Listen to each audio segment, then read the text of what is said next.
Hello everyone, welcome back to the channel. Today we take a deep dive into one of the most dramatic developments in Russia's ongoing war in Ukraine, the Crimean Bridge engulfed in flames, and what this destruction truly means for Russia's war strategy, its logistics, its troop supplies, and ultimately the outcome of the conflict. Think of this analysis like a detailed review of a powerful yet fragile machine. We will explore its exterior, its interior, its performance, its safety features, the unique selling points that made it so strategically important, the cost that Russia has already paid and may continue to pay, and finally, the ultimate conclusion of whether this bridge remains an asset or has turned into a costly liability. From the exterior, the Crimean Bridge, also known as the Kerch Bridge, is a massive structure stretching nearly 19 kilometers across the Kerch Strait, connecting mainland Russia with the Crimean Peninsula. Built at an estimated cost of billions of dollars, this bridge was not just a feat of engineering, but a bold political statement by Moscow, symbolizing its permanent claim over Crimea after annexation in 2014.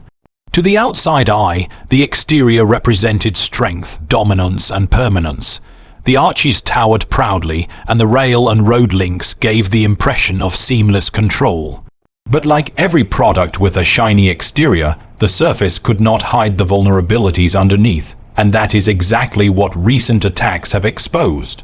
The flames consuming parts of the bridge stripped away the image of invulnerability, leaving behind twisted steel and shattered asphalt that tell a very different story.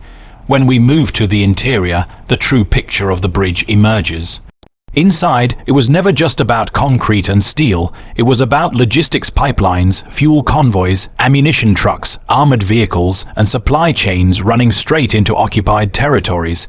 This interior function was what gave the bridge its real purpose in Russia's war effort. Every truck that crossed it carried supplies that sustained Russian forces in southern Ukraine, from Kherson to Melitopol and further toward the front lines, but the interior, while functional, was not impregnable. In fact, it relied on strict military control, convoys and security checks, which slowed efficiency and made it a choke point. A single well-targeted strike disrupted the entire flow, and the recent fires proved how fragile that interior really was. The performance of the bridge in Russia's military campaign has been both impressive and flawed. On one hand, it allowed Moscow to bypass long, vulnerable routes through the Donbas and provided a direct artery into Crimea. It made troop rotations easier and ensured that heavy weapons could move without relying entirely on vulnerable sea or land corridors. For years, this performance justified the massive cost. But performance is always judged under stress, and in wartime, the bridge has underperformed when facing sustained attacks. Each strike, whether from truck bombs, naval drones, or aerial attacks, has forced Russia to conduct urgent repairs, redirect supply lines, and spread forces thin to defend it. Instead of being an unstoppable superhighway, it has become a bottleneck, a symbol of vulnerability, and a constant drain on resources. A bridge designed to perform as a backbone is now stumbling under pressure, leaving Russian logistics in an uncertain state. Looking at safety features, Moscow tried to build strong defenses around the bridge: anti-drone drone nets, air defense systems, naval patrols, and round the clock monitoring were implemented to protect it. The Kremlin knew it was a prime target, so they layered it with as much protection as possible. Yet these safety features have proven inadequate. Naval drones have slipped past patrols, missiles have threatened its structure, and sabotage has remained a constant fear. A product's safety features are only as good as their ability to stop damage, and in this case, the bridge's safety net has failed multiple times. Every failure chips away at Russian morale and raises doubts among soldiers who depend on those supply lines. In short, the bridge's safety package is incomplete, leaving vulnerabilities wide open for exploitation. The unique selling points of the Crimean Bridge were what made it so politically and militarily important in the first place. It was the only direct physical connection between Russia and Crimea. It carried immense symbolic weight, being personally inaugurated by Vladimir Putin himself, who drove a truck across it to mark its completion. For Russia, The bridge represented unity, permanence, and dominance. For propaganda, it was priceless. For strategy, it was indispensable.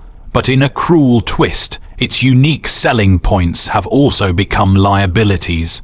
Its symbolism makes it a high-value target. Its singular importance means every attack hurts disproportionately, and its visibility means the world sees each flame, each collapse, and each explosion as proof that Russia's grip is weakening. The very features that made the bridge a masterpiece of propaganda have turned it into a propaganda disaster when damaged. If we talk about price, the costs are staggering. The original construction reportedly cost around $4 billion, a massive investment even for Russia. Since the war began, each repair following attacks has added millions more to the bill. But beyond financial cost, the real price lies in the military setbacks. Every disruption in supplies delays offensives, weakens defenses, and lowers troop morale. The loss of ammunition, food, and fuel deliveries directly affects Russia's ability to sustain operations in southern Ukraine.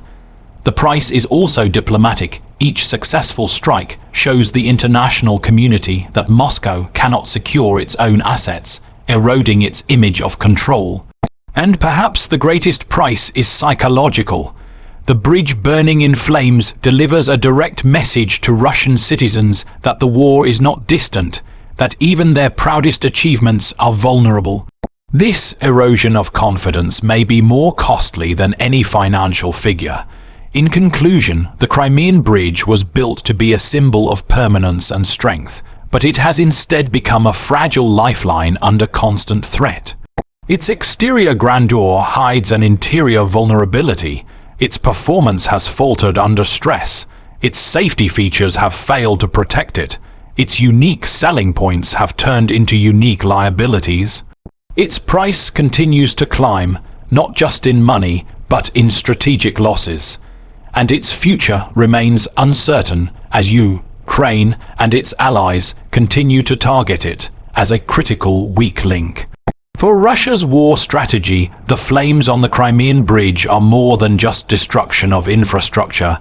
They are flames consuming the narrative of invincibility. They reveal cracks in Moscow's supply chains, expose weaknesses in its defenses, and foreshadow greater struggles ahead. The bridge that was once a proud symbol may now stand as a reminder that no matter how grand the design in war, vulnerability is always waiting to be exposed. The coming months will show whether Russia can adapt, secure alternative routes, and maintain its forces in occupied Ukraine, or whether the bridge's destruction will be remembered as a turning point in a war that has already shaken Europe and the world.